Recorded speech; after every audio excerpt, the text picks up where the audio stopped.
Hey, you guys, welcome back to Naughty Love Movement. It's your girl, Nicki, and today I'm bringing opportunities for advertisement on my channel. If anyone is interested, they can email us at naughtylove2020@gmail.com. Our prices are affordable and reasonable, and please reach out to us. We can start our videos with any commercials that you would like us to advertise.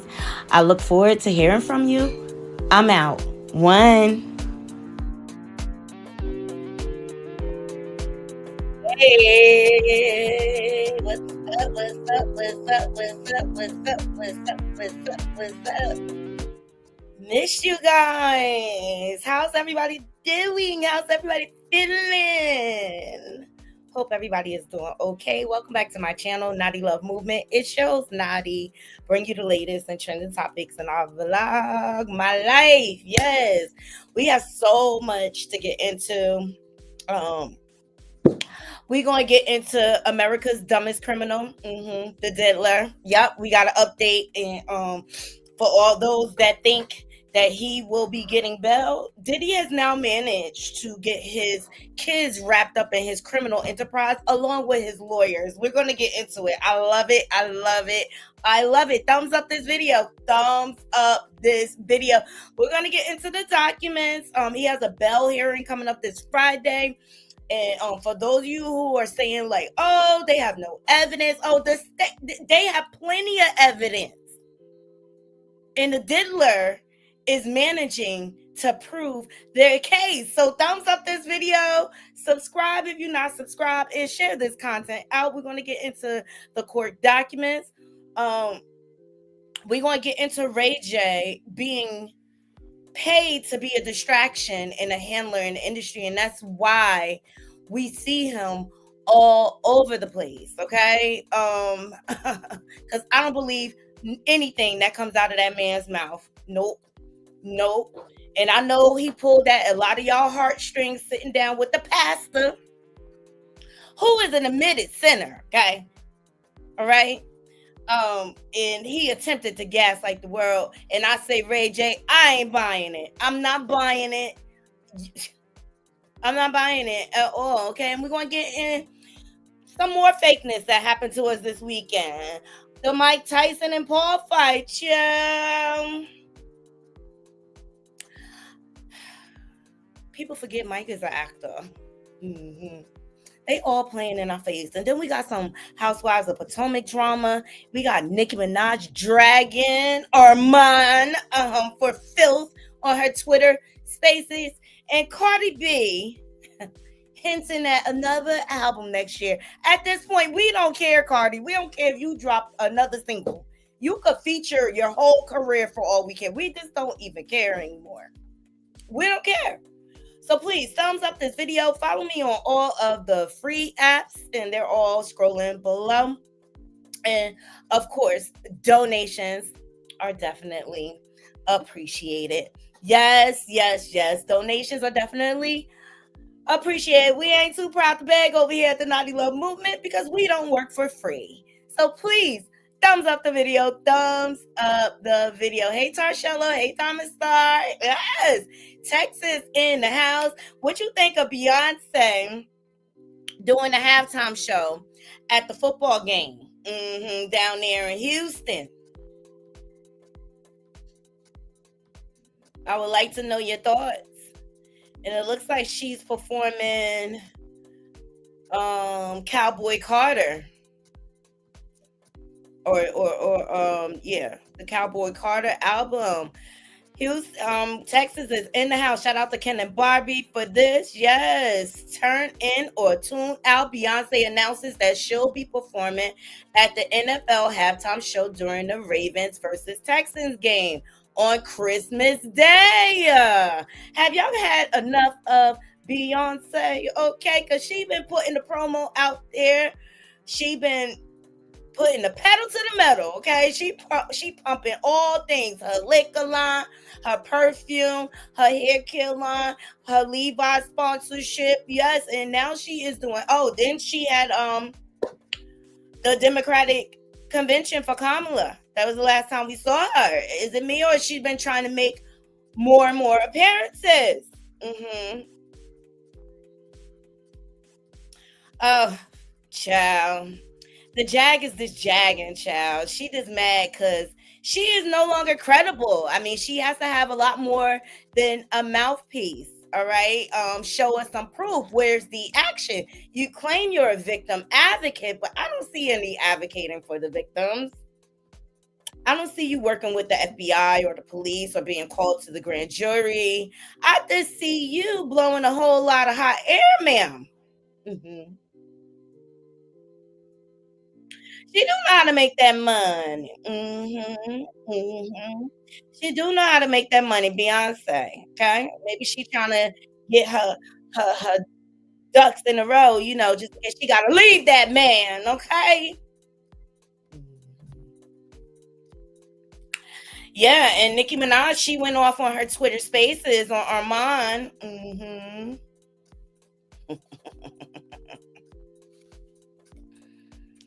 I wonder what that's. Well, he was up there cloud chasing.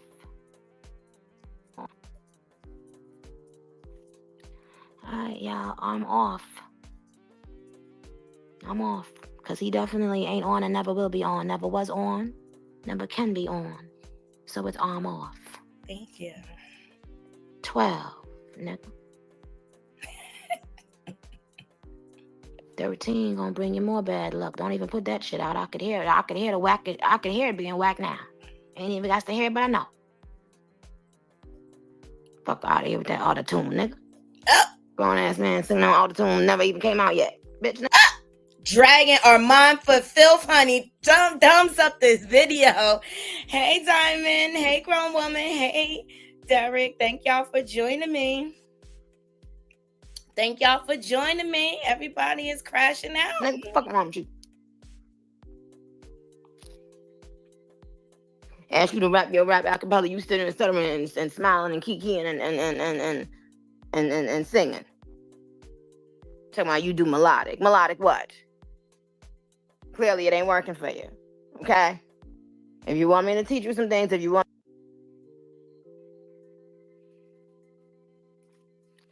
Alright, y'all, I'm on. Alright. So she like, get your bootlicking ass up out of here, Armand. Ciao. Everybody is crashing out. Yeah, you got Cardi B hitting at another album. And we just like, we don't care. We don't care, Cardi. Like, you could do features for the rest of your life. We don't care at this point. Like, the buzz is gone. You said the same thing last year. And isn't your record label going bankrupt? Yeah. My album will be out. My secret businesses will be out. I can't tell y'all what I'm working out. Hopefully next year I get me a little boyfriend. I'm holeless right now. I have so much things coming next year. And you know what? I've been feeling so emotional lately because I know next year is going to be my fucking year. Like, this has been the most weirdest year I have ever experienced. Like, I don't know what the fuck happened this year. I can't even tell you. Like, a bitch did surgery. A bitch got... I'll tell you what happened. That man. That man was a big distraction. What up, Durag?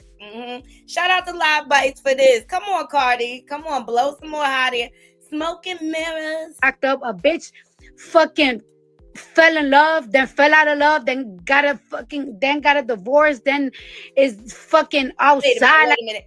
Did y'all hear a divorce final yet? I haven't heard any finalization of the divorce. I still don't believe it until we see those final court documents with custody arrangement, child support, and the way your baby daddy was kicking around them Balenciaga clogs, honey. He looking a little broke the way he fighting over that money. Like, cause I don't know what the fuck is going on. Like, I'm going through a very different... We don't know either, Cardi. We don't know what the F is going on either. Different transition in my fucking life. And like, life is moving a little bit too fast. I don't want to crash. I don't want to crash, and I don't want to get that crash of what's that shit called? And depressed or anything. I don't know, but it's called postpartum depression. But you was outside partying, girl. I have to get my shit together. Yes, you do. I gotta get my shit together, and I don't want to start next year. I need to start now. So starting now, I gotta get everything riled up because next year. I was telling myself, like, it's like, yo, I have to leave a fucking legacy for my 3 kids, but especially my daughters. Like, I need my daughters to be like, yo, like, I just, like, next year, like, I gotta start now. I gotta start this week. I gotta start this week. Like, I need to be chained. Somebody gotta chain me like this. Next year, my album will be out. My secret businesses will be out. Shh. You Cardi. You run your mouth too much. I don't know. Maybe she's just a little happier, but she was outside. She sure was. She was outside clubbing in Jersey this weekend. Yeah, she was living her best single life.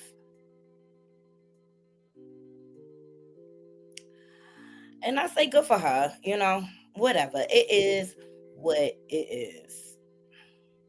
You like it, I love it, Cardi, okay? Just get that divorce finalized. Protect yourself. So, yeah, it was a nice little popping weekend with these Hollywood celebs, okay? Then we had the Tyson versus Paul fight. The play fight. Yeah. Mm-hmm. Yep. We had the play fight. 28.4 pounds for Iron Mike Tyson. 28.4 pounds. Mike, stop shaking on your junk, Mike. First, it was your cheeks. Well, he did this first, but yeah, stop. Yeah. But Mike is the GOAT forever. Mike Tyson reveals he and his friend had sex with the same girl with AIDS and they both died. He's trolling out here in these streets. That's the only thing Mike proved, that he know how to troll this weekend, and he'll do anything for the check. Yes. For the check.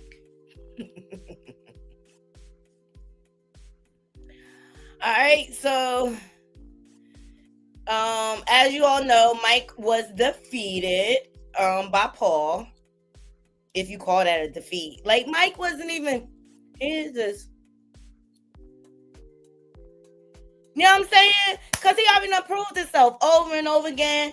And that's why he gave us his ass to kiss. If y'all watched or whatever, only winner here, really. Number one, Mike walks away with the check. The YouTuber guy walks away with the check. And Netflix has a whole new wave of subscriptions because now we have boxing events. You see the marketing scheme? They all in it together. Thumbs up the video, okay? So then Mike comes out with a statement. Shout out to Spiritual World. He says, this is one of those situations when you lost but still won. I'm grateful for the last night. No regrets to get in the ring one last time. Child, just saying, Mike, you did it for the check. It was easy money. And you got mad promo off that bomb jacket you walked in with, where it had the Iron Mike Tyson on the back, okay? So that's going to be worth so much money, all right? He said, I almost died in June, had 8 blood transfusions, lost half my blood and 25 pounds in the hospital, and had to fight to get healthy to fight. So I won. All right. He be a little revealing there. And then he says, to have my children see me stand toe-to-toe and finish 8 rounds with a talented fighter half my age in front of a packed Dallas Cowboys stadium is an experience that no man has the right to ask for. Thank you. And he said, hashtag Paul Tyson. So there you have it, And then Jake Paul responded. He said, love you, Mike. It was an honor. You're an inspiration to us all. Okay? So, I knew it was going to be a farce when he slapped him. It looked staged. Mm-hmm. But look at the comments. Everybody is down with Mike. This person said, at Mike Tyson, you owe us nothing. Thank you. And this person said 100, 100, the real GOAT. The Will Sis says, we love you, Mike Tyson, the great. Absolutely. Hearts from Candace. This person said, to be honest, Mike had already won when he slapped him. Period. So this was all for like promotion and stuff. This was like a fancy, what do you call it? Promo tour. Period. Point blank, period. So shout out to all the contenders. Let me tell you, it was the fights before that kept my interest. The females was going in. It was a Puerto Rican female versus an Irish female, and the Irish female was cheating. She kept headbutting her. That's how her eye got split. And I'm glad her coach was very vocal about that. Because I felt like she was cheated. I felt like Puerto Rico should have won. That's just my feelings. Y'all let me know in the comments. But I felt like, oh, girl got cheated. Please thumbs up the video. And then the guy fight. Don't get me asking. I don't remember their names or whatever. But the pink and black guy or the pink and white guy, he won. That was a decent fight or whatever. And then Mike just ended it like, F y'all. F y'all. Yeah, and Big Meech, he out with 50. Green Light Gang, Ultimate Hustler Edition. They coming together to do some work. They gonna make some awesome sauce, Naughty Crew. Hey, Miss Brenda. They gonna make some. I believe they have a movie in the making, and that's why when Jag Liar tried to gaslight the world like she knew Big Meech, just like she trying to gaslight the world like she knew Tupac. She is full of bull, Swanky people. And Big Meech, why would he talk to, of all people, her broke ass? Why would he talk to her? He trying to get to the bag after being on the inside all them times, for that long time. So Big Meech is looking good out here in the streets. And I think this was a very good business meeting, a meeting of the minds for the movie that's gonna come out. Yes, be more shorty, wacky Jackie. That was the second one. All right, thank you.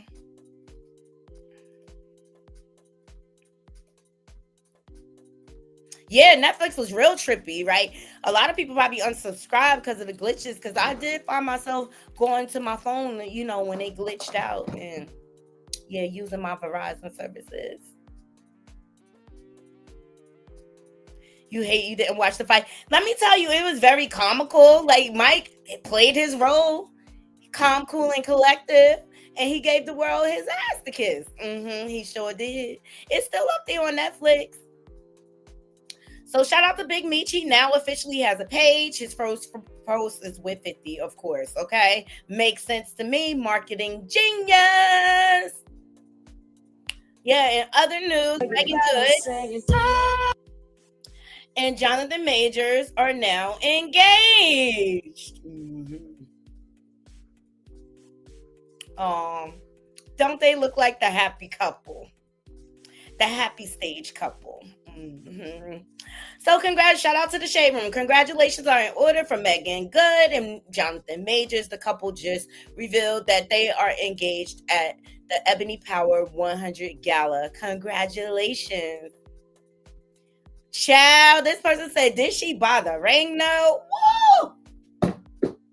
Y'all are so cruel. This person said, smart man. Hey, I wish them much success and happiness, and I hope the second go round for Megan works out a lot better than the first go round. She seems to be happy, There's the engagement ring. She seems to be happy. Y'all let me know what y'all think. Y'all think she making a huge mistake, or they're just, playing it up for the world, that they're so happy. Gorgeous ring, no. All right. Wish them the best. Seriously, ain't no hate over here from me.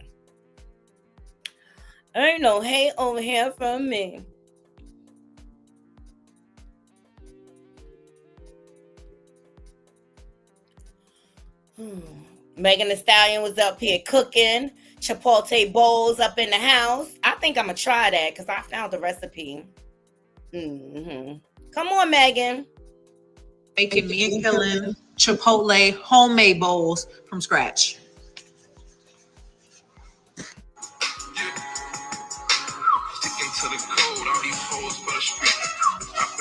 All right, good for her. She's keeping herself positive energy. Cooking is never a bad thing. Yep. You got the neo-Nazis out here. Yelling racist slurs and allegedly pepper spraying bystanders during Columbus protests. Yep. Shout out to Baller Alert. Neo-Nazis yell racist slurs and allegedly pepper spray bystanders during Columbus protests. The shocking display of hate that unfolded in Columbus, Ohio on Saturday has left the community in utter disbelief. Armed neo-Nazis, masked and clad in black, marched through the short north, spewing racial slurs and promoting white power while carrying Nazi flags adorned with red swastikas. Video of the disturbing scene began resurfacing around 1:15, capturing the crowd of about a dozen individuals, one with bullhorn parading down the street. The group's behavior escalated quickly, and police were called about reports emerged that one member of the gathering has sprayed pepper spray or mace at an innocent bystander. Witnesses also described them shouting hateful rhetoric towards people of color and Jews, leaving many onlookers shaken. Despite the severity of the situation, officers arrived to find the group. To read the rest of the log, hold on. Let me see. I believe I have video.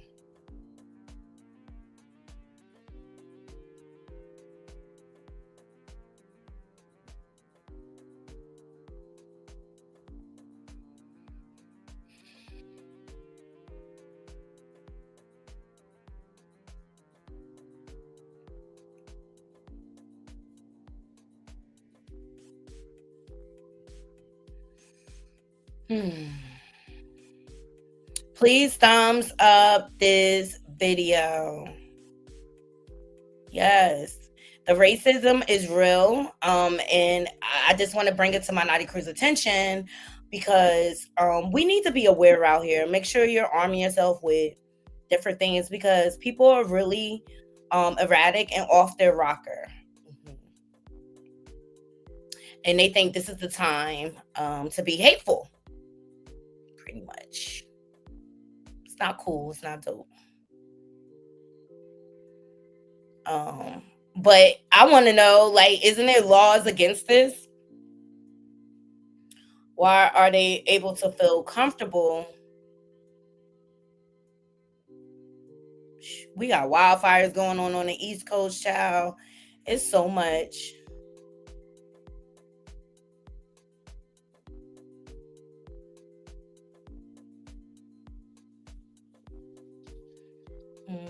I can't find the video. That's okay.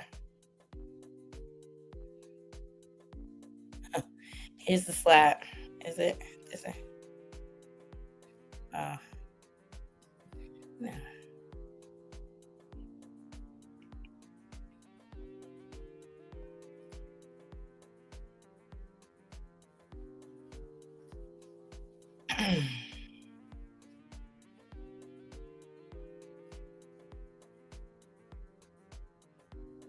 Boom, boom, boom. Let me see what y'all saying. Hey, Juice.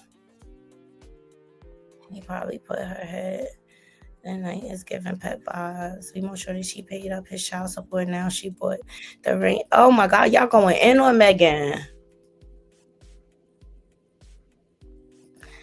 You wonder if she'll have his baby? Hey, Juice. She ain't leaving at me. Bright Eyes. Hey, Bright Eyes. Y'all was going in.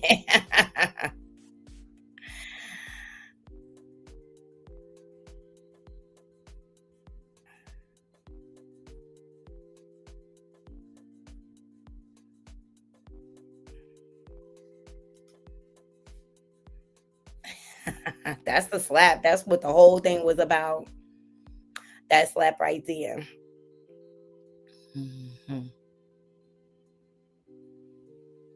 The Obamas, they had one of their workers have an SEX on their property.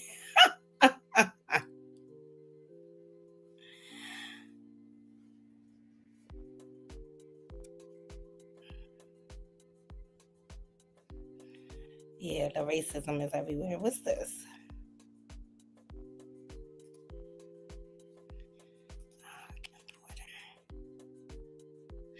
Oh my God. There was a carrot recall after E. coli. Shout out to Spiritual World. Outbreak kills 1, sickens 39 others. Alert affects Walmart, Targets, Kroger's, Publix, Trader Joe's, and Whole Foods. Y'all better start growing your own stuff. And these are the brands that were affected: 365, Bunny Love, Cow Organic, Compliments, Full Circle. Yeah, like that bag and package stuff, you just better off buying the stuff and chopping it up yourself. Seriously. They trying to kill us through the food too. Mm-hmm.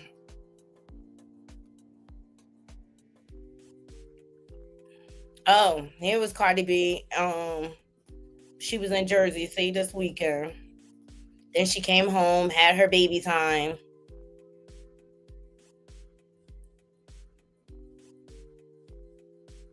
She from Jersey. I wonder which club this is. But shout out to New Jersey Shade No Shade. T Styles and Cardi B. She been outside. She like, I'm single and mingling, baby.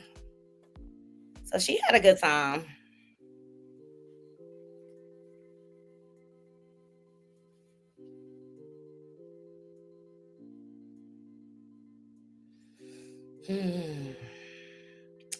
All right, so much going on with the diddler. We want to get into it, Naughty Crew, because it goes deep. You know, I told y'all, you know, the it seemed like, see, TMZ is really shady. It seemed like every time Diddy about to go up for a bail hearing, TMZ drop another episode, another install of the downfall of Diddy. It's always like right before his bail hearing. And they be trying, but Ray J is in on it, y'all. I'm telling you, Ray J is in on it. And I take you to, this is how I know he in on it. Let me see if I can find it. That's why I don't believe nothing Ray J say. He's a big fat liar.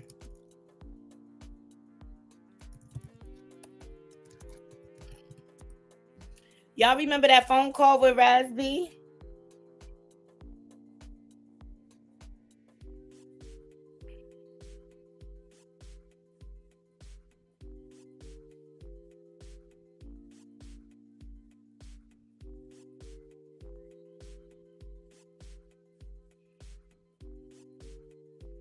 See, people, I pay attention to people's character. And you do dirt, eventually it's going to catch up to you. But Ray J is a handler. I'm telling you. He is a puppet for the industry. Let me see if there's it.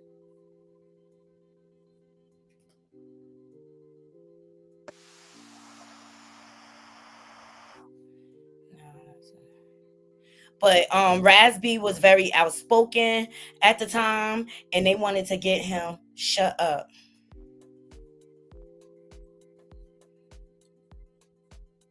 And so they sent Ray J, just like they sent him in all other situations, i.e. Whitney Houston, Wendy Williams. I'm telling you, the last time Diddy sat on Wendy Williams' purple couch, I thought that was threatening. I thought she was crazy for having him on. Like, that man forever has hatred for you.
That's crazy. That's crazy. And all because he was talking. And let me see if I can find it. Ray J gets himself in this stuff, and then he be mad about the consequences that comes out after it. But yet you want us to believe that you care about assholes being taken, even though you threaten Fabulous. Mhm. Asshole. Do y'all think it's possible that Ray J could be looking at a Rico? I'm just saying. He is admittedly a member of the gangs.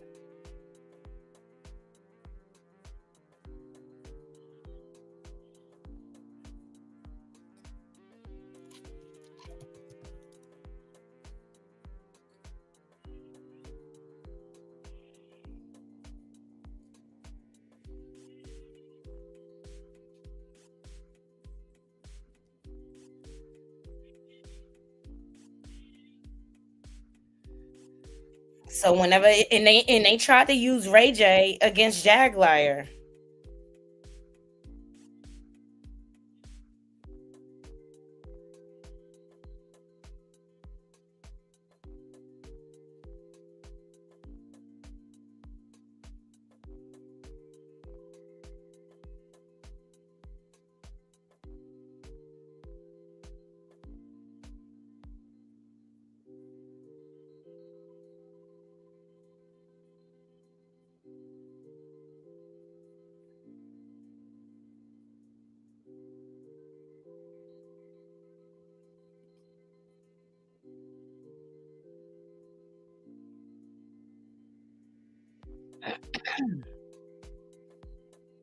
Now, Rasby, he's accused Marcus Houston and everything. And I always like, why'd they send Ray J? Because Ray J is a handler.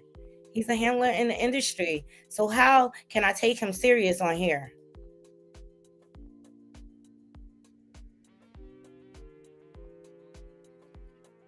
Ooh, I wasn't even sharing. My bad. But I don't trust Ray J. I don't trust that interview. I don't believe nothing he says. And I remind you all, he was just gaslighting the world with his kids.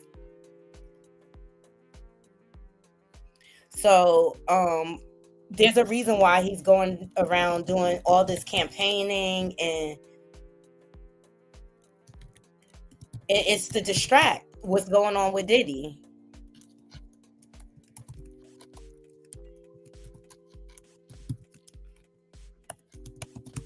And that's what's coming out now in the latest.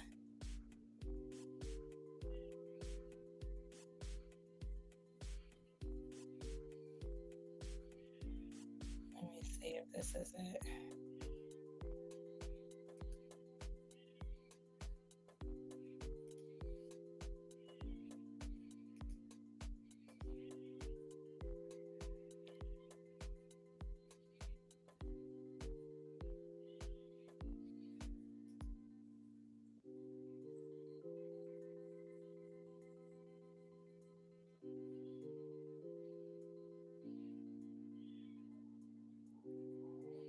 So why would Jay-Z and the higher ups be calling Ray J to call Raz B? It's a setup. So in the call, Ray J is like, yo, you gotta pipe it down or whatever. And you got Jay-Z and Diddy calling me and things like that.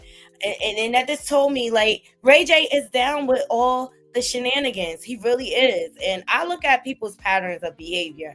And to me, Ray J's track record is not good or credible. And that's what I'm saying. The way he's running his mouth, why would any celebrities be calling him at all? Right? And he just been acting a whole plumb fool. And I believe Diddy gave his sons orders. All right. You also got Stevie J, his boyfriend, speaking out. Shout out. Video affect the way or alter the way you look at Diddy? Well, you know, it really threw me for a loop because, as I've always stated, I always think about and talk about the things that I know to be true about. I don't understand how it threw you for a loop. And shout out to Unwind with Tasha K. How it threw you for a loop when you're named in lawsuits. The gaslighting is real, Naughty Crew. Like, Diddy was out in the open with his abuses. That's why it's documented in so many of these civil lawsuits, because his behavior is outrageous. The man really thinks he could do whatever he wants to do. He really feels and believes that he is above the law. And we're going to see this in this last recommendation from the prosecutor, Sean Combs. And you know, after I saw the video, I went and saw him in Miami, and we had a conversation. And I let him know how affected I was by that. And, you know, I didn't know that he had that in him to do that. My behavior on that video. He is lying. Ray J is lying. They're all using this platform to lie and spin the narrative so that Diddy can get in public favor. Because what does he want? He wants bail so that he can continue to manipulate and threaten. This man is dangerous. It's inexcusable. How did the Cassie video affect? I take full responsibility. So my conversation with him was basically like, yo, like you one of my heroes out here. You hurt me with that. And what did he say back to you? I mean, it was pretty much, you know, a brotherhood moment that I'd rather not discuss right now, but you know, it was a real emotion. That's mansplaining for I ain't say ish to him because I ain't want him to do it to me. Emotional moment. Can you give me some sense of it? Because I think it's important to know how he... I wonder how much he paid Stevie. was dealing with friends like you when you suddenly see something like this that you say comes out of the blue. He was hurt that video came out. It crushed. He was hurt that he got caught. And that he couldn't lie about that. That's all Diddy is mad about. He mad he got caught. Yeah, he don't have no remorse. You know, because he's like, yo, my daughters and my mom got it. I take full responsibility to see this. And I'm like, yeah, your friends got to see it too. So it really hurt him that was It really hurt him that he couldn't continue this image like he was such a great guy. That he was brother love. Yeah, that's what he heard about. The video came out. That's interesting. It hurt him because the video came out or because of what he did on the video? I believe both hurt him. What he did on the video, he couldn't believe that was the darkest point in his life, and he had to relive. You see, he couldn't believe he couldn't believe that was the darkest point in his life, even though he was still in the dark ways when he got arrested, because he got arrested with DRUGS on him. I'm just saying. I'm looking at the facts.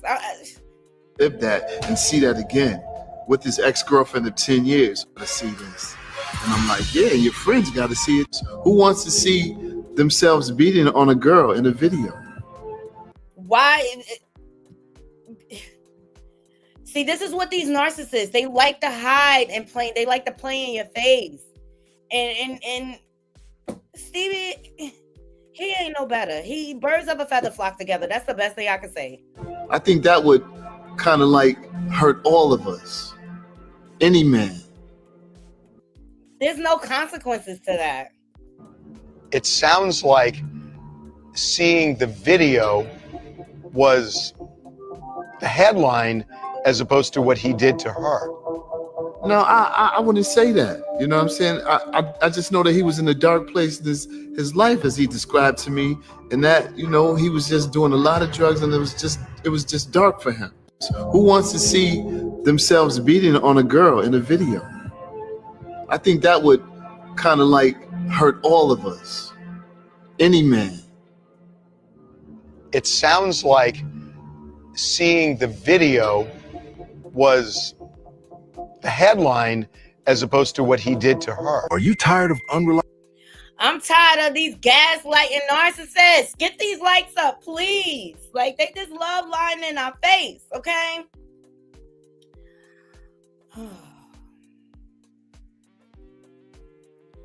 So let's get to these court documents because they not playing with him.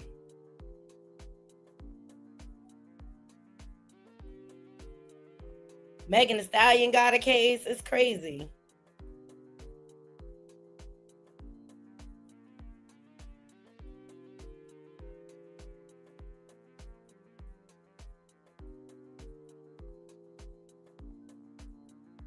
So Diddy is up in there doing all sorts of shenanigans to break the rules in the jailhouse, because he really believes he's above the law and he can do whatever he wants to do. I want to start here.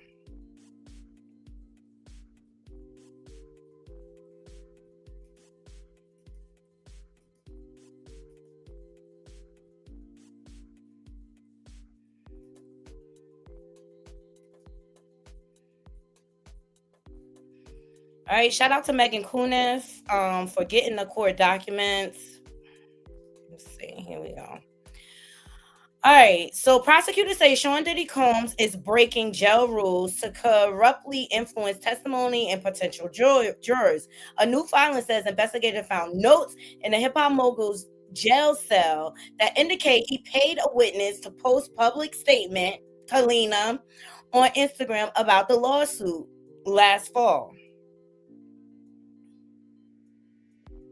So federal prosecutors late Friday said Sean Diddy Combs has tried to evade law enforcement monitoring to corruptly influence witness testimony while jailed on sex trafficking and prostitution charges, including using phone accounts belonging to at least 8 other inmates. So he's using other people's accounts to try to throw them off from listening to his phone calls.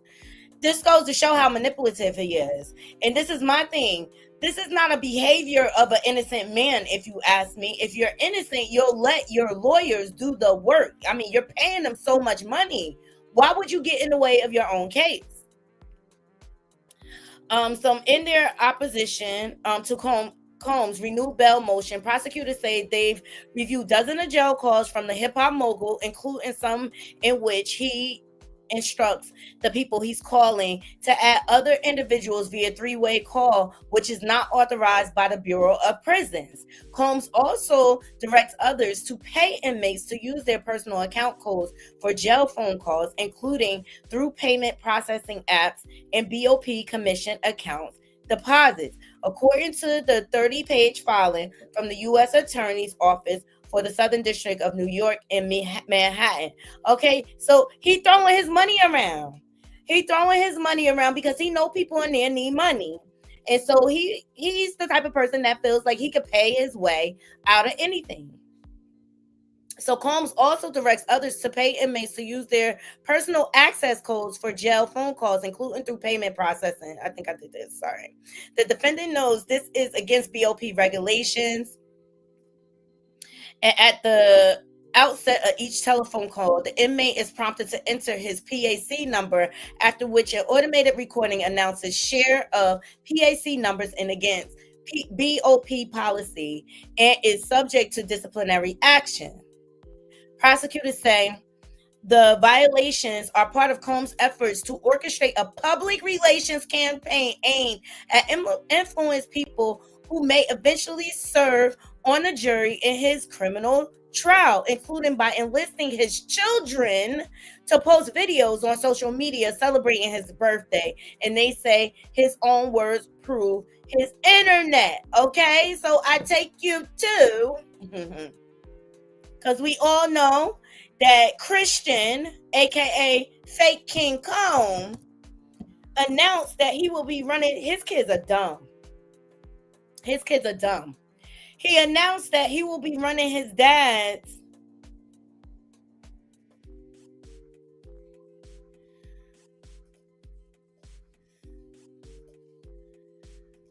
social media channel. Okay? It's all manipulation. All right, sing happy birthday to Daddy. To Daddy, happy birthday. To Daddy, happy birthday. Happy. Keep going. Happy birthday to Daddy. keep going, love. Happy birthday to Daddy. Yay!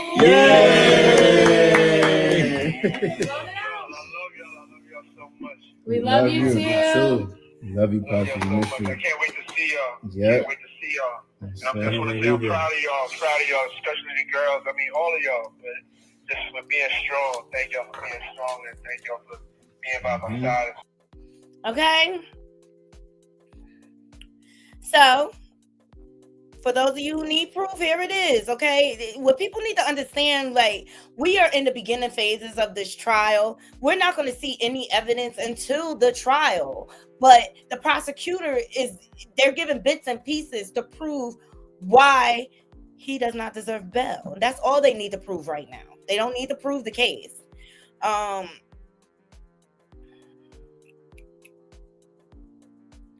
The defendant knows this is against BOP regulations. At the outset of each telephone call, the inmate is prompted to enter his PAC number.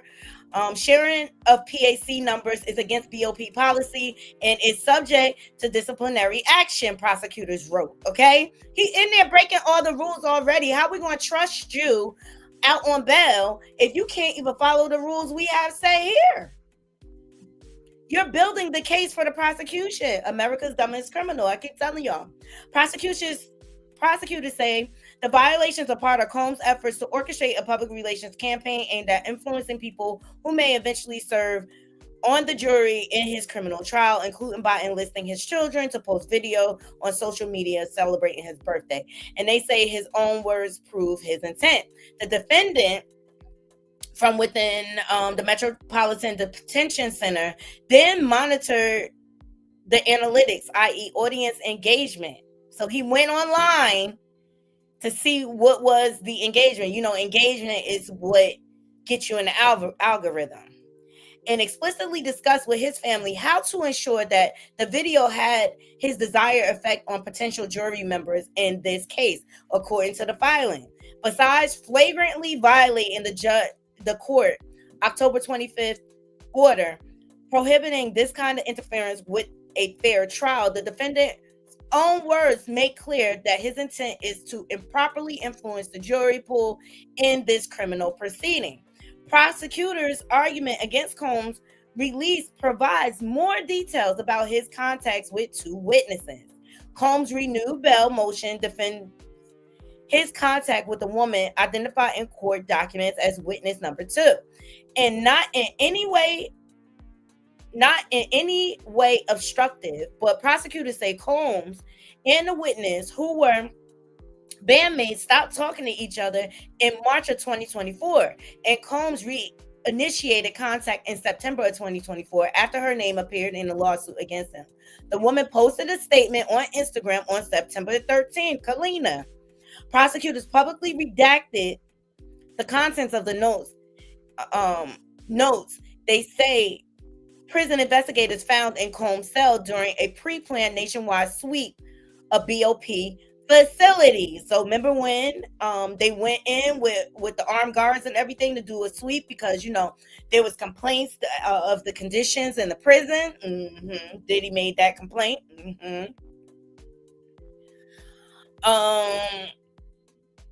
The strong inference to be drawn from the defendant's communication with witness 2 and his personal notes is that the defendant paid witness 2 after she posted her statement, prosecutors wrote.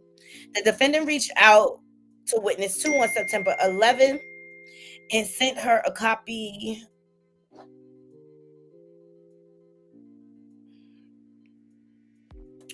I think of the lawsuit.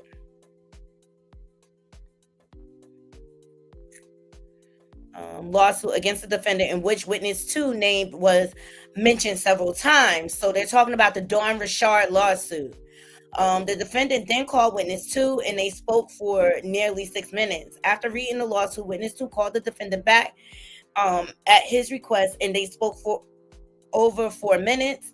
Evidently, the defendant and witness 2 discussed witness 2 drafting a statement as immediately after the call, and the defendant told witness 2 in a text message that the defendant then asked the witness 2 for her attorney's name And from September 11th through September 15th, the defendant and witness 2 exchanged multiple texts and had multiple calls and at least 128 phone contacts in total.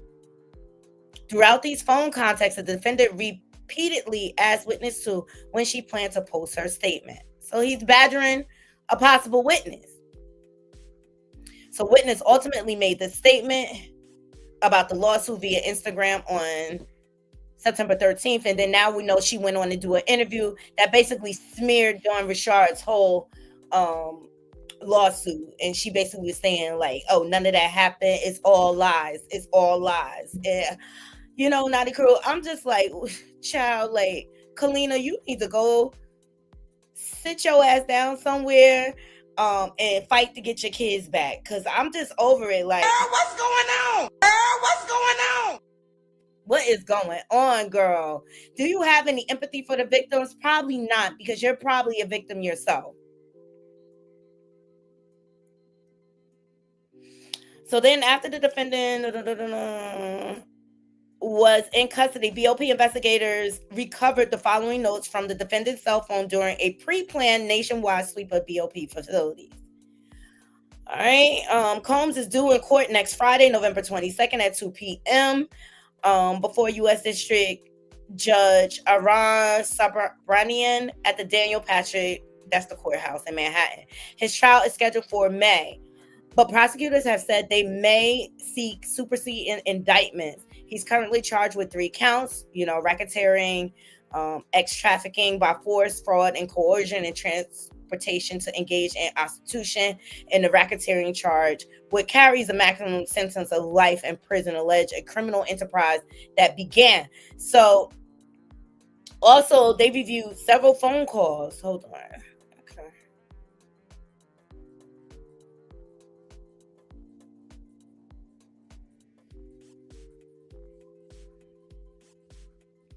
So, yeah, they're saying alleged criminal enterprise that began at least in or about 2009, including ex-trafficking, forced labor, kidnapping, arson, bribery, and obstruction of justice. So the public version of Combs' renewed motion for bail filed on November 8th is partly redacted because it cites case discovery, including about alleged victims that is covered by a protective order. The evidence makes clear that the government case is thin. His lawyers wrote. His proposed release conditions include $50 million bond secured by his home, which that's not going to happen. Why would they let you go all the way to Miami to Star Island and your case is in New York? Make it make sense. So prosecution's opposition on Friday also is partly redacted. It says Combs used a third-party messaging service called Contact Me ASAP to obscure his communication from jail. The defendant's repeated circumvention of BOP regulations starting almost immediately after arriving in MDC speak about volumes about his ability to comply with any conditions of release, wrote Assistant U.S. Attorney Meredith Foster. They say Combs uses the unauthorized communication to continue his efforts to obstruct and subvert this criminal proceeding. Examples of these efforts are plentiful, prosecutors wrote, though some details are redacted from public version of the filings. So these are examples. Notably, the defendant continued these efforts after the court's October 25th order prohibiting exactly this sort of conduct. After the court entered the order, the defendant enlisted family members to plan and execute a social media campaign around defendant's birthday with the intention of influencing the potential jury.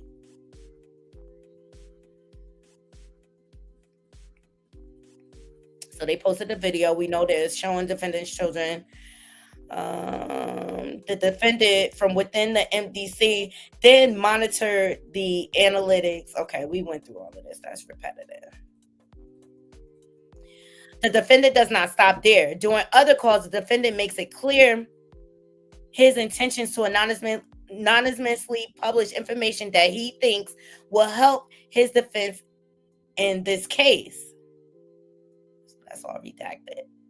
So the filing also describes Combs' relentless efforts to contact potential witnesses, including victims of his abuse, who could provide powerful testimony against him. Prosecutors point out that his bail motion doesn't meaningfully address his risk of obstruction or the significant acts of physical violence the prosecutor highlighted at his bail hearing with the first judge assigned to the case, U.S. District Judge Andrew I. Carter, who rejected bail after U.S. Magistrate Robin F. Charnesky did. While far from the only example, the video of the March 2016 incident at the Intercontinental Hotel discussed at length in both previous hearings puts the defendant's dangerousness on full display. Prosecutors wrote, referring to the video of Combs beating Cassie that CNN published in May. Although the defense counsel conceded that the incident was relevant to Judge Carter's determination of dangerousness, the defendant fails to address it with respect to the present motion, prosecutors wrote. Instead, he repeats his prior characterization of the defendant's relationship with victim one as complex and at times toxic, and pivots to the defendant's philanthropic endeavors and family relationships in an effort to distract. See, he messing around and lose all contact with his family. He keep messing around. Prosecutor says Combs' motions rehashes the same arguments rejected by those two judges with claims of new evidence, but the defendant offers nothing new and material to justify a third bail hearing, according to the filing. In fact, the only truly new relevant evidence shows that the defendant has continued to engage in relentless course of obstructive conduct designed to subvert the integrity of these proceedings. Combs' lawyers have until November 20th to reply. His legal team includes Mark and Nafello and Tinny Rose Garagos, as well as Anna Maria Estevallo of Share Tremonte LLP, who also is representing Combs in his civil cases. Appellate specialist Andrea Shapiro of the Shapiro LLP, noted in New York City criminal attorney. So their last filing, November 8th, is a reply to support their request that Judge Subramanian order prosecutors to disclose to the defense. So they're going to present this information to them. They're handing them the information over, all the recordings.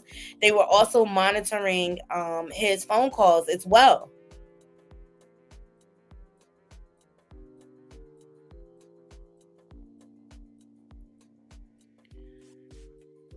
All right. So, I mean, it's a lot, but Diddy is not helping his case at all. That's just the bottom line. He's not helping his case. He's helping build the prosecutor's case. And this is why he cannot get bail. Yes, please support the channel by liking this video. Hey, great people. This is why he cannot get bail. Hold on. Oh, you leaving? Hey. Yes, please, let's get these lights up. All right, so there you have it. So we'll see what the outcome is on Friday, right? When he has his bail hearing. But I feel like they have a very good case. And Diddy's lawyers are going to be in trouble for participating in unethical acts. They have Diddy on recording on these phone calls, giving his lawyers instructions. They have him on tape giving his kids orders on what to do next, who to pay next, and things like that. He is ruining his own case. And to me, this is not a behavior of an innocent man. I mean, what do you have to hide at this point? You so innocent. So yeah. I don't think Diddy's gonna get out. And I know people think he is, but I really, in my heart of hearts, like, I feel like if anything, him being locked up, we are seeing his true colors, his narcissism, his arrogance, his inability to be held accountable. This is what you're seeing. The devil rearing its ugly head, because God forbid if you pin down the devil, it's all going to come out. It's all going to come out. And you got what's this? Quincy.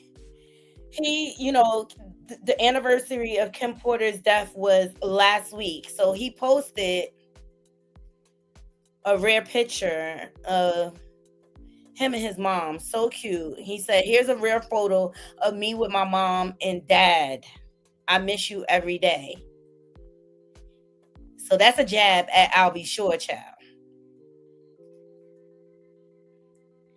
And so you see Kimora is in his comments. She said, "Now Quincy." With her Swiss cheese version of things. She also put hearts. Now, mind you, I'll Be Sure also posted, and we went over this. Let me see if I can find it. I'm tired of I'll Be Sure too playing in our face.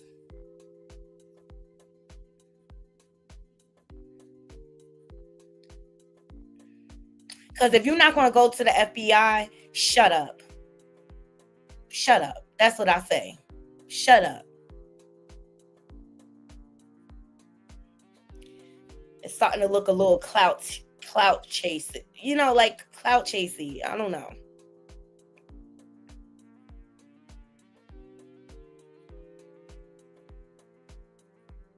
Please thumbs up this video. Please, please, please, please, please. Let me just go to his page.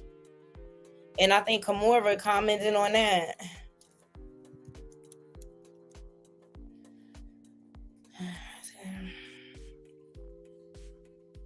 And whenever he wants to distract, he posts pictures of him.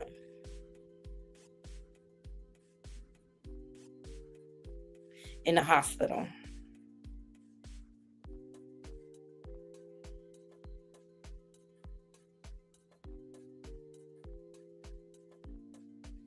No, it's not here.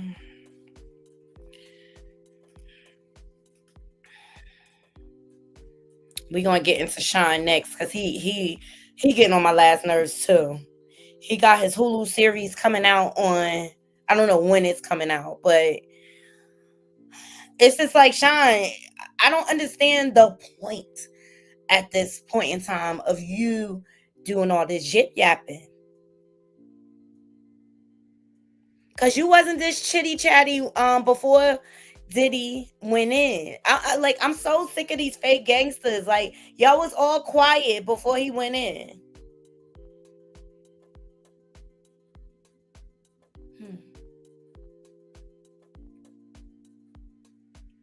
And now everybody got so much to say. But what did Diddy get out? Are y'all gonna be as vocal? It's just weird to me. They all fake. So I'll Be Sure responds to fans asking if Quincy unblocked him. And the real question is, he's still following the man that abused his mother. He knows it's very clear.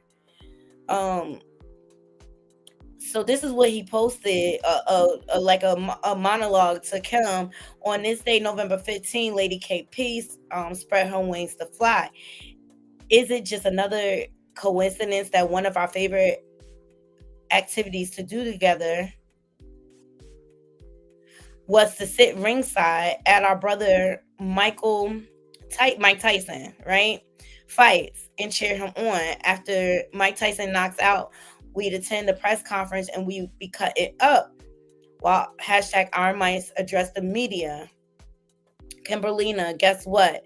You're 58 years old, strong as an OX, very protective brother is at it again. #Netflix. And so then they said he unblocked you. And so then I'll Be Sure responded and said the real question is, he's still following the man that abused his mother. And he knows it's very clear. And think about that when you're sitting at your desk at work on Monday trying to unravel this mystery in our minds.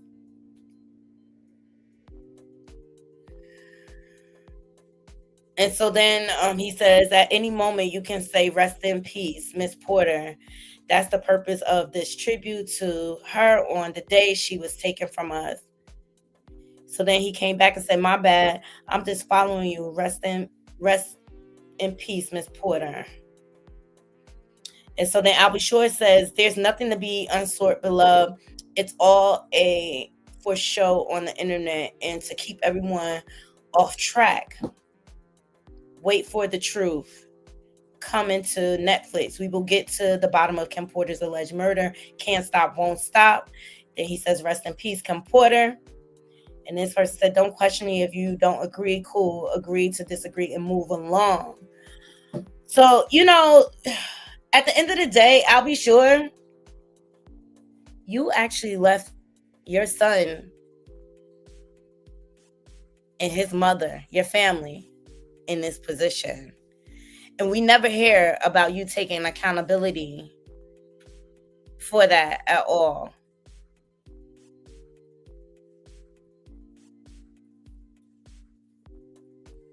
Never. Never. So it seems like Quincy is still shading him.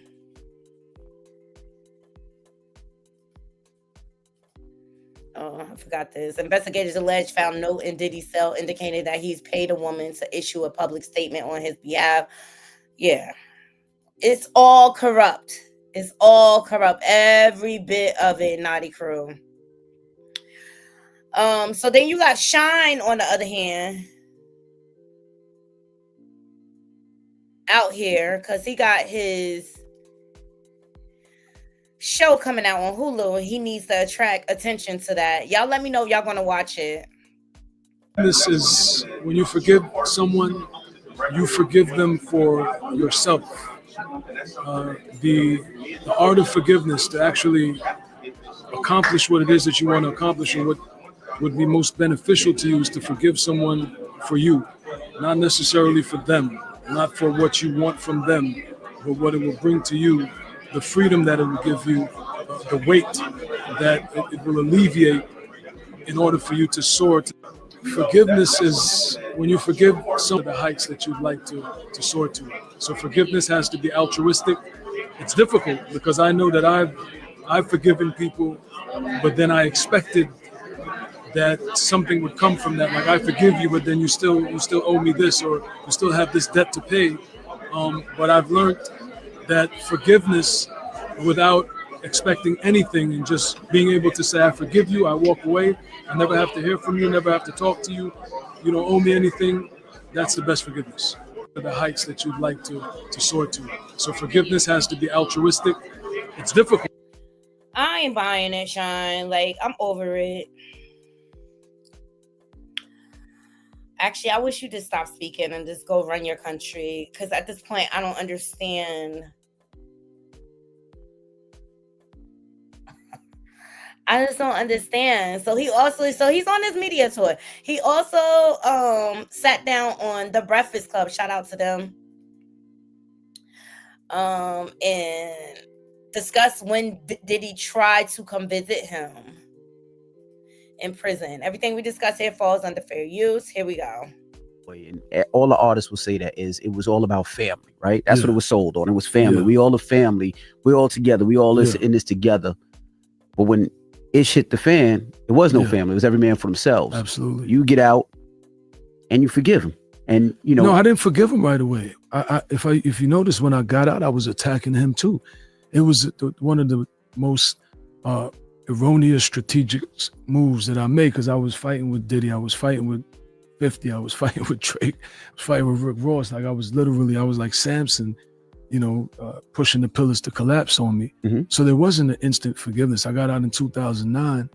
There wasn't an attempt at reconciliation until 2012, when I went to Paris to meet him. And that was the first attempt. What was that meeting about? What was that meeting about, Shyne? Pay attention, Naughty Crew. That forgiveness, but I was still in a place of, he owes me. He owes me his life. He owes me. Diddy's whole thing with Bad Boy and all. He's a billionaire. If it wasn't for me, he wouldn't have been a billionaire. If I would have cooperated with the district attorney, he'd have went to jail, and heaven knows what. And you should have. You should have windmilled for your life. Ain't that much friendship in the world, sir. You should have. We may not be here today, Shyne, if you would have spoke up. Oh, let me forget. Let me not forget. You don't want to be a snitch, right? No, my thing is, you want to sit down and do this time with me. I always say on my channel, Naughty Crew, I feel like Shyne was still guilty of a crime. I feel like he did deserve time. You know, I just really felt like Diddy should have been there next to him. And that's my position. I'm sticking to it. Would have happened. So it's only but so angry you could be, Shyne, to be quite honest. Because you made the decision to bust off alongside him, trying to gain acceptance from another man. Idolizing. You made that decision. His career, right? So, you know, that's worth at least a couple $1 million out of the $1 billion that you're worth. And interestingly enough, you know, one of the things that Cassie alleges in her lawsuit is that when, you know, he would assault her, then he would, you know, take her on shopping sprees. And so I saw that in Paris. He spent like $500,000 like in one day shopping for her. And then. So you witness. See, now everybody jabber jaws. Everybody jabber jaws. Everybody dropping little seeds and stuff like that, but you ain't do nothing then. And but I felt he owed me something. And so it's like, you know, he probably gave me like 50 racks. He did. He owed you the honor of doing the bid with you. That's what he owed you. But you're not a snitch, though. And I'm like, you know, you can't be serious. Like, that's 10 years, 50 racks. Like, oh, man. So that whole 10 years. That is $5,000. Yeah, $5,000 a year. That's what Diddy paid her. $5,000 a year. Please thumbs up this video. You were in jail. He didn't reach out to you at all? He's a bill. He came to see me once, and I think I tried to spit in his face. Okay. That must have been when he had the little curls on the side. I forget what they call them. You know, that's when he was Jewish.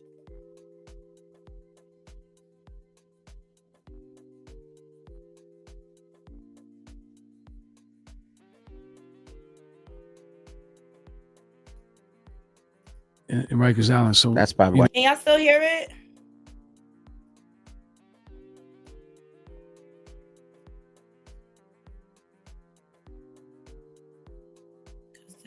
Hold on. It popped out.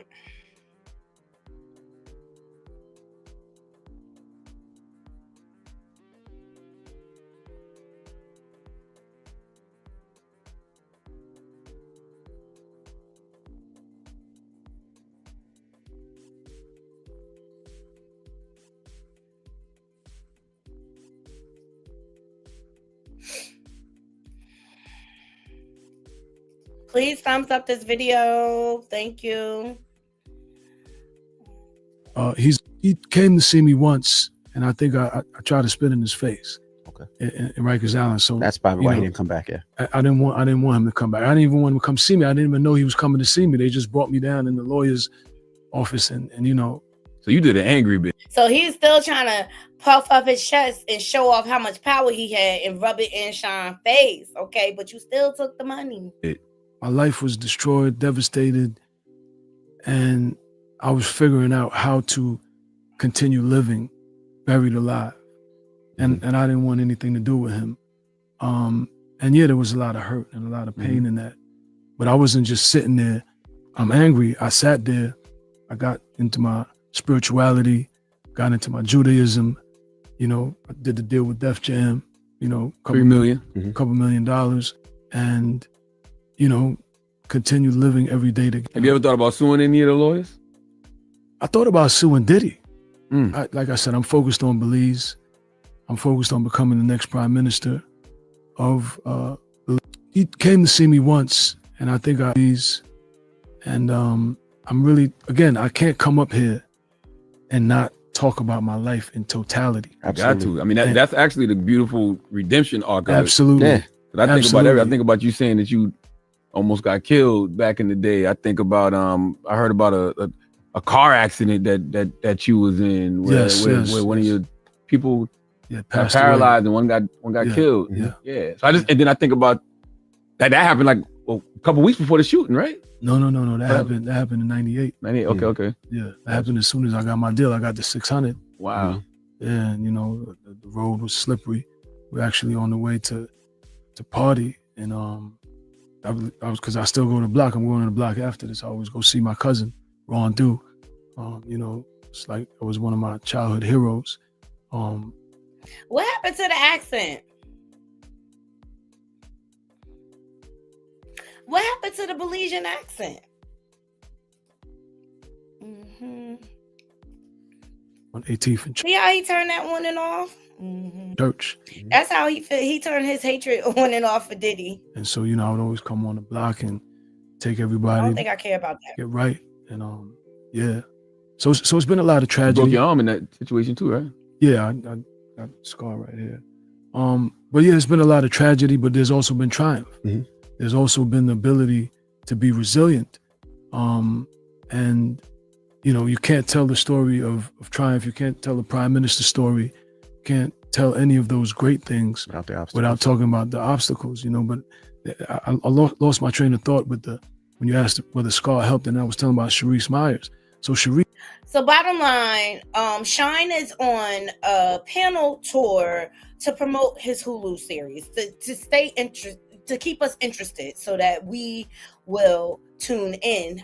Y'all let me know, one in the chat if y'all watching, two in the chat if you don't care, okay? Because I've had it with these fake celebs. Cat Williams.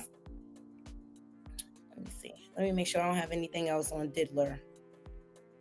But I'm over the whole Diddy circus, just like I'm over the whole Chrisean Rock circus, But can I tell you, I did watch the interview on Tosh K Live of Ronnie. Let me see if she got some clips up on her page. The alleged father of Chrisean Jesus Malone Jr. Okay. And can I tell you this? Ronnie's story hasn't changed. And I've been watching from when he first got on the scene and stuff like that, when Blueface first got locked up and stuff like that. Ronnie's story has not changed, and he really sacrificed for this two-bit hoe. Okay, here's some of the things. Shout out to Unwind with Tasha K. We'll play some of the clips on here. And only reason why I'm highlighting Ronnie, and I could care less about Chrisean and her fucking ratchet ass family, is because Ronnie is the only one actually trying to do something to help that baby. And that's all I really care about. Because judging by the way she treated her dog, I believe she's not even treating Junior any different. And that's my opinion, and I'm sticking to it. This girl is diabolical. She's sick and she's sinister. And I can't wait for Junior to get the help that he needs. Because it's just disgusting at this point, the way she exploits that baby.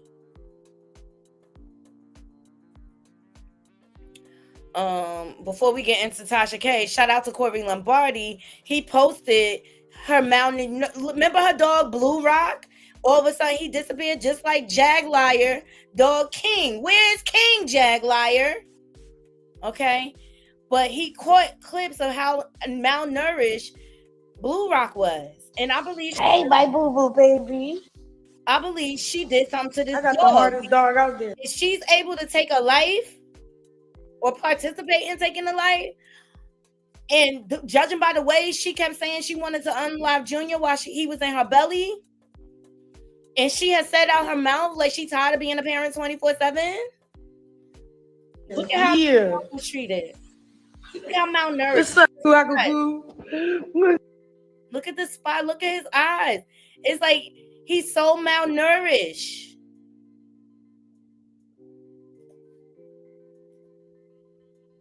Do you see the way she carries Junior like a freaking pocketbook?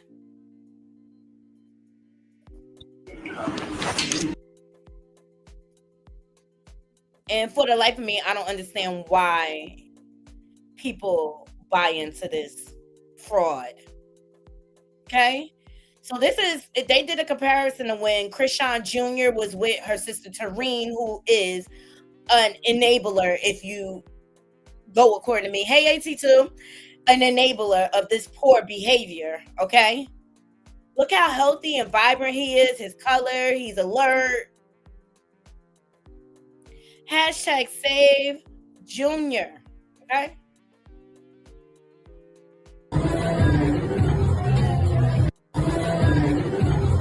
Barely hold his head up.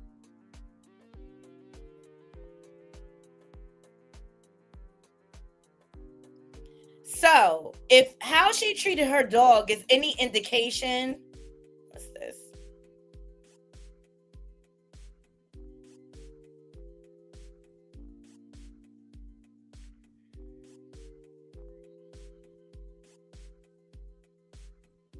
Oh, shout out to Corey Lombardi. He said, who remembers when Hussein released the text messages between her and Junior's father, Ronnie, last year when she tried to prove that she only talked to him when she wanted to buy, the ganja. She really released these, forgetting that the whole time Shorty was pregnant buying from Slime.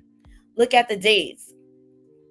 They say September 2023, which means that Shorty was about 8 to 9 months pregnant while getting served by Junior's dad. Straight like that. So she put up there, she said, Karan, just stop the cap, bro. I only hit you for weed. I actually pay for my weed.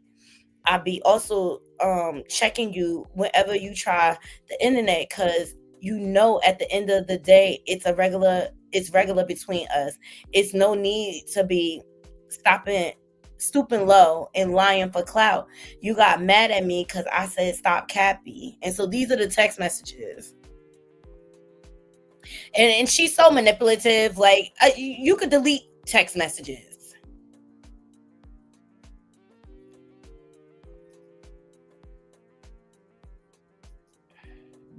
You could delete text messages. And remember when Blueface posted, my son not healthy because she drank and smoked and got hit her whole pregnancy. She couldn't even take 1 month off. Period. All right. So now Ronnie sat down with Tasha K. Okay. And can I just tell you, Ronnie's story has not changed about the deleting of Geronimo and things like that. That whole situation. He is very consistent and I think he's very credible. So let's get into some clips. Shout out to Unwind with Tasha K. Great interview. Some people was like, oh, well, he didn't say anything we didn't know. But yes, he did. He talked about like the backstory and how they met. Mm-hmm. They sure did. Mm-hmm. Let's see. Do you feel that Chrisean Jr. is yours? I feel that there is a possibility. Are you shocked to see how the dynamic is on the internet right now with Chrisean alleging that Latifah Teseki made her eat her pussy at 7 when she was like 10 or something? I'm not going to speak specifically on their situation because I don't know, but I do know the Malone's family history isn't the most clean cut. So I wouldn't put it past them. A lot of incest stuff going on like that. Just a lot of stuff I wouldn't want my child around. Yeah. That was deep. Yeah. Okay. So speaking of the child, this baby is very, very controversial. So you've been vocal, and I know you've been going kind of back and forth with this. First, she was like, the baby not mine. And he was like, the baby mine, and it's not mine. And it was trolling, like, I did notice Ronnie made sure he was sober for this interview. There's not a glass in front of him. And I'm telling you, if you look back at old footage, his story has not changed. In your opinion, like right now, all jokes aside, do you feel that Chrisean Jr. is yours? I feel that there is a possibility. Because you said the last time y'all, I guess, were together as far as boyfriend and girlfriend, it was before she went on Blueface's show. As far as like a relationship, yeah. Okay. Yeah. Okay, relationship. So you're very specific with that. Yeah. So she's on Blueface's show. She's getting all this recognition. Was she coming, to Baltimore in between to see you? Yeah, I mean, they even shot parts of their Crazy in Love show in Baltimore. So he's saying, like, when it was in Baltimore and Crazy in Love, he was still able to see Chrisean, okay? You know what I'm saying? So it's evident she was back and forth between Baltimore and LA, Okay. Yeah. Facts. He not capping. It's all documented on Zeus Network. All right. How many times has you been with Chrisean since you guys, I guess, broke up sexually? I don't want to answer that. You don't want to answer that? Look, he said enough to make Junior. Why? It's not very classy. It's very... Okay. Yeah. But you guys were intimately involved. Because obviously, if you're saying that the baby could be yours. For sure. I mean, to answer your question, the reason why I think there's a possibility of me being a father is because around her conception dates, me and her were sleeping together. So. Oh. Yeah. Okay. It's a lot of people wondering why did you wait so long to say something? Why are you just now coming out and worrying about the paternity? It was, to my understanding, that the test that was performed on Zeus was an actual DNA test. It wasn't until people that are fans of the show and people that are supporters of the show pointed it out to me like, hey, this wasn't an actual paternity test. This was a entertainment purpose test. Oh. Yeah. So she didn't actually take a real DNA test? I don't believe they did. I could see similarities with you and the baby, especially in the eyes, because your eyes are very distinct. And they have a shape to them. It's very, but I don't know. You guys have. I mean, we've been pointing out the similarities in their looks. I don't think he needs to do an apology to her, Couture Bay. I really don't feel like it. He just knows that he slept with her around the time of conception. And so I'm not mad at him. Like, why would he need to apologize if he was definitely sleeping with her? All right. And he still didn't really try to like completely bash her, but he told us what we all already know about her personality. Here we go. You slept with me on Blue's birthday. Chrisean is, I don't know. She's very good at playing dumb. She's very intelligent and very manipulative at the same time. So it's like, I think she did all of this strategically because she knows that I'm not going to just let this slide. You get what I'm saying? Like, Chrisean knows that I'm not just going to let her not be accountable. I'm going to hold her accountable. It's no reason that— As you should, because you took a body for this chick after she snitched on you. Okay, so go get your son, Ronnie. Thumbs up this video. That we were sleeping together and I can't get a paternity test. You slept with me on Blue's birthday. Period. Tell it all. I didn't know that. Yeah. Are you tired of— He also mentioned that Blue had forced her to get abortion, okay? And he got her pregnant right after that. Ronnie said he got her pregnant, okay? A lot of people don't know. Blue told her to go get an abortion. She went and got that abortion. But you a woman. I believe it because she was out here bragging about she did it 4 other times, okay? So she has no shame in her game. The business is out there. Are you fertile after abortion? Yeah. So guess who knocked her up after her abortion? So why can't I get my DNA test? So you telling me she had an abortion from Blue? Yes. And got knocked up with, yeah. It doesn't make any other sense as to why you're avoiding an actual DNA test. Think about it. It's true. If you don't have nothing to hide, just take the DNA test. What you running for? He said in that interview that he will do what he have to do to get some sort of custody in place if he is found to be the father. I mean, that's one of those things we just have to wait and see, Naughty Crew. This is But he look a lot more articulate, and I think he's Junior's only chance at life. This is a lot, Ron. Yes, it is. It's a lot. Yeah. Real. Yeah, it's real. So she was still bleeding. I wouldn't say all that. I ain't see no blood. Because after you have abortion, you bleeding for quite some time. It's not heavy in the days, but you are supposed to rest 6 weeks. So your bleeding can stop anywhere from between like 3.5 to 6 weeks. But because the womb and the you still open, you can catch another baby like that. So you didn't see no blood, but you did. But it was just recent after she had. Correct. So she was going to have a baby at all costs. Okay, she had to go through with the plan. Because she needed the clout. And that's the only reason that I want a paternity test. It's not like I'm an old bitter ex chasing after her because she blew up. Like, this girl done stole my music. This girl done took a lot from me, and I never asked her for nothing. I killed for her. I provided for her. I even, like, it's to the point that when I was in high school, my senior year, I had night school. So I wouldn't go to school until 5 o'clock in the afternoon. She, however, had day school still.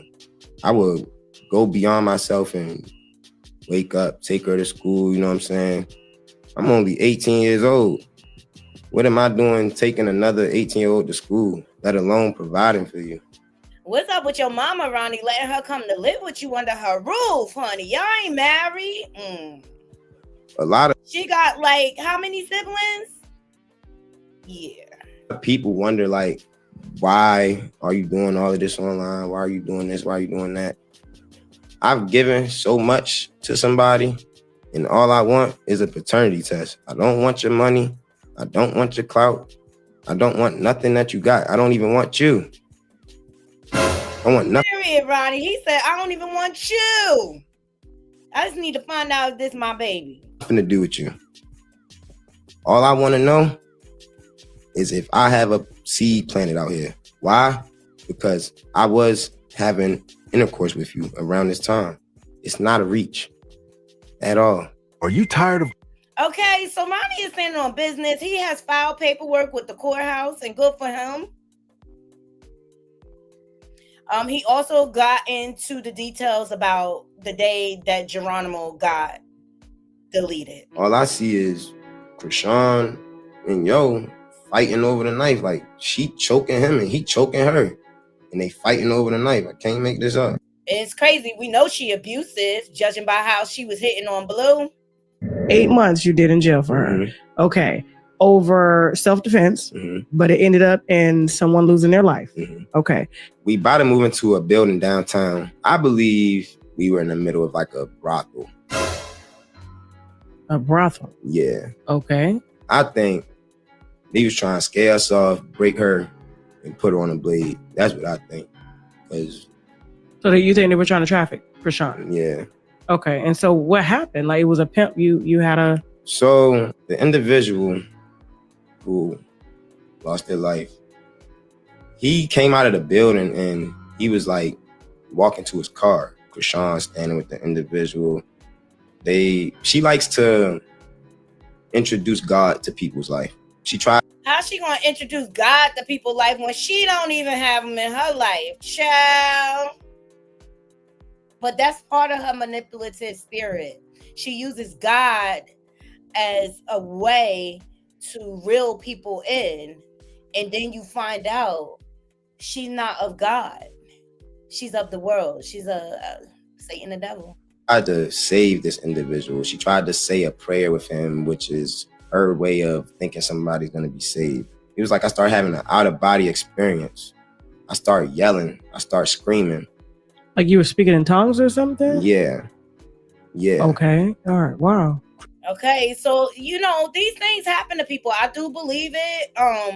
But time will tell. But I'm keeping my eye on Ronnie. I don't care about her sisters coming out because y'all sitting back and watching that baby not get the care that they need, not holding your sister accountable for what she has done to that baby. And I guess she's an adult and stuff like that, but I think my sister would have took my kid from me. Like, you need to get yourself together. You need to get offline and go tend to these baby needs, because the things that's going on with Junior, his cleft foot and things like that, the developmental issues, and it's obvious, right? If there is early intervention, there is a possibility you could turn those things around and he have a normal life. You understand? But she's so neglectful because it's all about her, because she's a narcissist. And she's always thinking of her next situation that she's going to manipulate. I do not buy the whole God thing. I really want her to stay offline. I really think she needs to be canceled. I really, really do. There's nothing positive about her. They all ghetto and ratchet, and they all scammers. Seriously. And they have to keep it going for her. That's why all of a sudden, because Tareen ain't never been live so much. Okay, now all of a sudden lately, after the whole Taseki and the sit down with Taseki and Chrisean, now all of a sudden she going live with her old plain old neutral self. Like, we don't want to hear from you, Tareen. We don't. And now you want your piece of the pie. Now you want your piece of the pie. But then like all of y'all have criminal history. They're even saying that Tristan is lying about his abuse. Mm-hmm. They all habitual liars.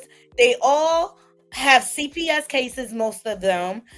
They all have like some type of child neglect charges. Most of them have been to prison. Okay? This is a criminal organization. And if you go back and look at my old videos that I did on this family, this was a plan on their part. And see, even Ronnie has said it out his mouth. They are strong in numbers, so they could keep something like this going on social media constantly. You know what I mean? But Chrisean lost favor with me. She been lost favor with me with the way she treated and neglected that child, starting from the uterus. And if you really didn't want a baby, there's a thing called adoption. There's plenty of families that are in need of children and would love to be a parent to Junior and would love to take the time to make him a priority instead of using him as a tool or a pawn in your internet madness.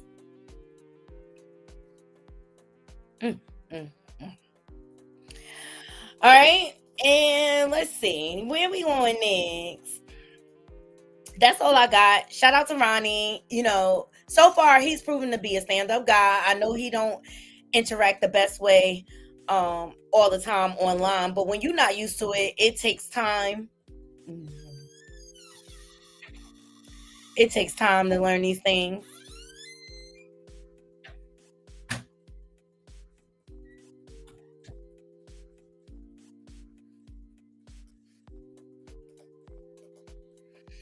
Oh, child. Now, Mia, she over there making a mess at Real Housewives of Potomac. I haven't really been watching this season. I'll probably like binge watch it when it gets to the end. But Mia brings the drama. Say what you want, okay? Because who else can have their boyfriend and their husband on the same show, okay? Well, Gordon is having an issue, and he is standing on business. And I think Mia is just dumb for this. I really, really do. I really, really do. Gordon, can we have a conversation about telling the kids? I'm not doing it. I've already said several times not being on camera with. Felt like I missed something. No, this has nothing to do with you. This is between her and I. You can tell right there, there's some tension. Okay? Because what husband wants to see their wife? Because they not divorced as far as I'm concerned. I haven't seen no finalization of the divorce. And not to mention, this guy believes that one of Mia's kids, who Gordon claims the child, is his. Disrespectful. I told Mia that I'm not filming with you. When you and I and her are together with the kids, I'm going to be very cordial, have a good time. Without the kids, I'm not interested. I think he's being reasonable. Let me know in the comments. Do you put a 1 in the chat if you think Gordon is being reasonable? Put a 2 in the chat if you think he's blowing the whole thing out of proportion. Hood rat of Potomac. Oh my God. Whether So a camera is here, why are you pushing to be on? I'm not pushing to do anything. What I'm doing is supporting my lady. That's what I'm doing. All right. And you're here for So co-parents you big man dating a married woman. You big man in charge. and reasons. But even outside of that, we get along, Gordon. I don't have an issue with you. We have to work things out because. And mind you, I have to put a disclaimer out there because Gordon did come out. I think he spoke with TMZ, one of those magazines, and he said, and he must suffer with ED, but he said him and Mia had an arrangement and that she can go off and sleep with other men or whatever, and they had their little rules. Well, this is how that backfires in your face, because when the partner goes off, child, because somebody told me, people just be coming up to me telling me stuff, y'all. So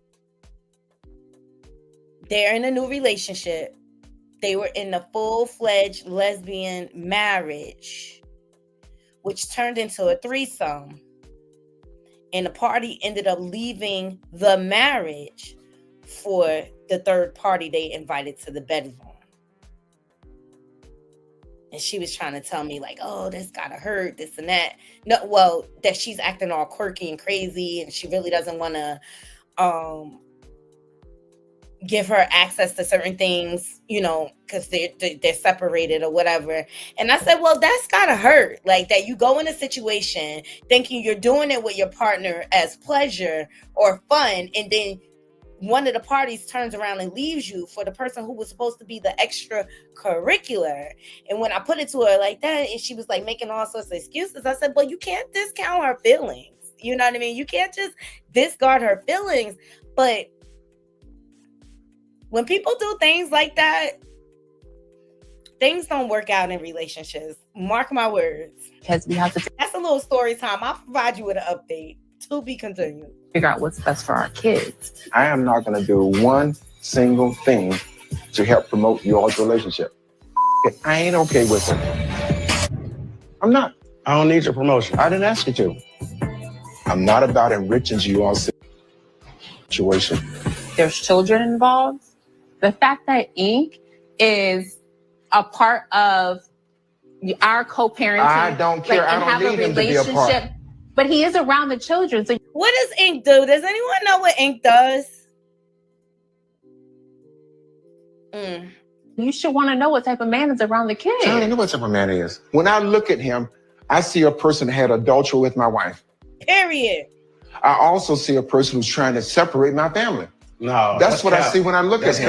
That's not what she said. Time out. That's not what she said. You guys are. He is entitled to feeling this is what I was trying to tell the person that was telling me this story. He's entitled to feeling what he feels.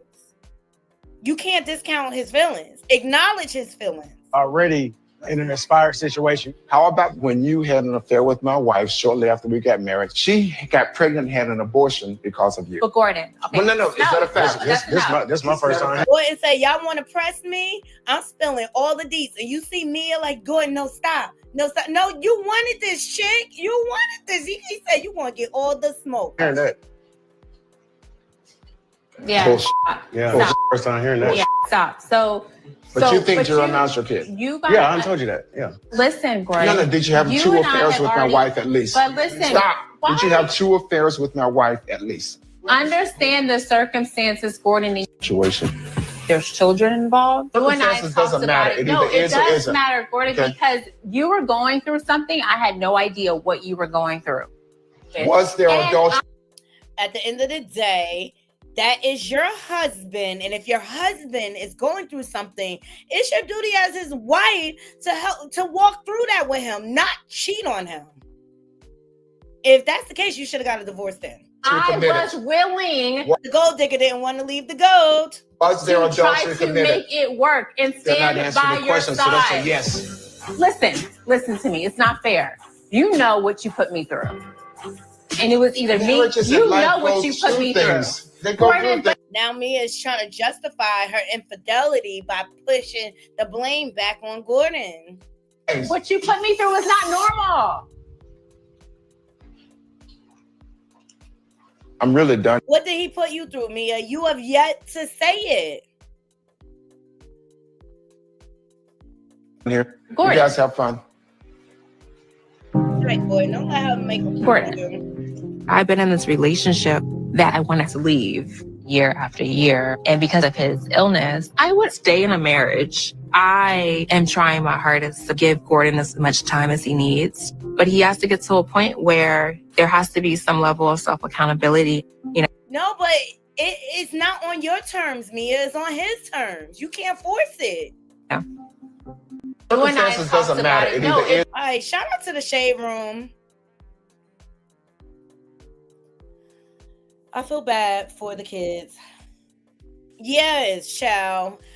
I feel bad. That made me want to watch it. The Mia drama always reels me in because it's just like, girl, hot mess central. She is living in a Hollywood rock star. Okay. All right, guys. I'm about to get ready to get out of here. That's my spew. Okay. The diddler is still breaking the law, even in custody. Okay. Please go over to Megan Kunis Twitter. She has all the documents up there detailing what they found in the phone calls and everything. And to me, he is helping build the prosecutor's case, and he is not acting like an innocent man. These actions just make him look even more guilty. Disclaimer, he's innocent until proven guilty, but I know his lawyers have had it with them. And mark my words, in that courtroom, because in the prosecutor's documents, they listed also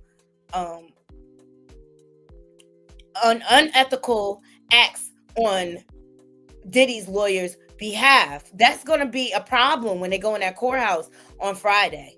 That's going to be a problem. And I know people are saying, especially Couture Bay, she's like, oh, they don't have no case. I believe they do have a case.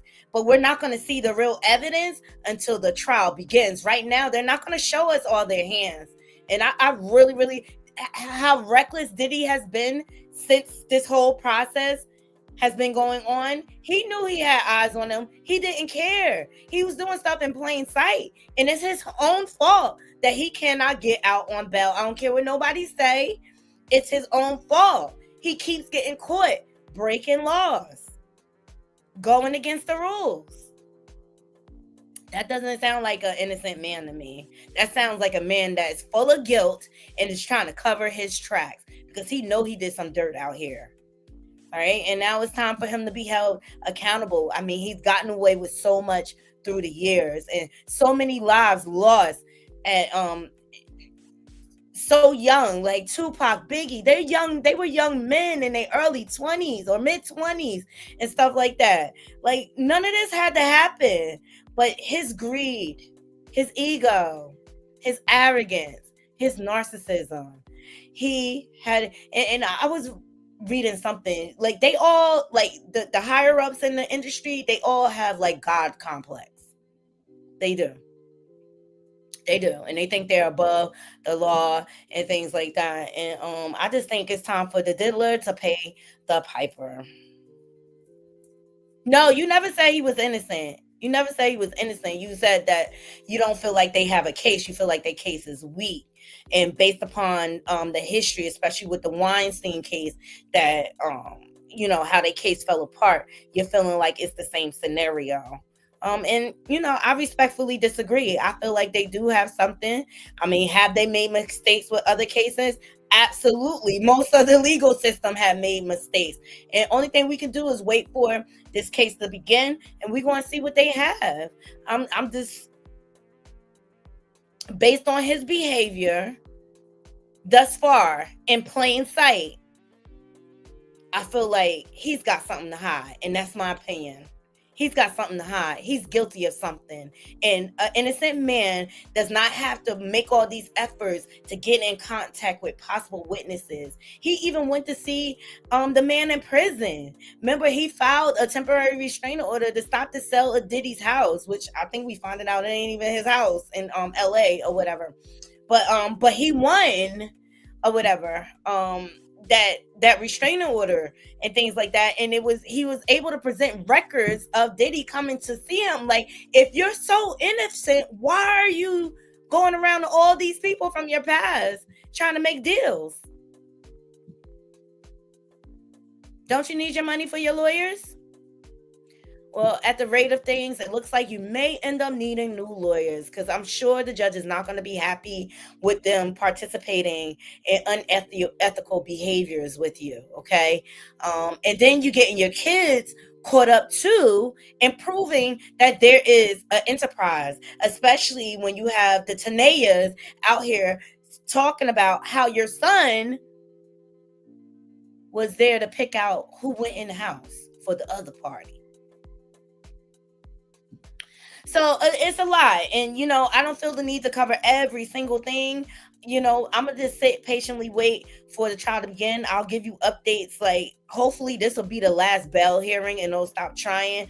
I think it will be, because I think Diddy's lawyers are going to get in trouble. I think they're going to get in big, big trouble. And it just goes to show that he'll take everybody down with him. He doesn't care. And he's using his kids as pawns. That's his last effort to keep his image clean. So I appreciate every last one of you joining me. I hope you all enjoy the show. Let's drop down and leave it in the comments. Your girl is starving, okay? I'm hungry, child. Until next time, Naughty Crew, I'm out. 1.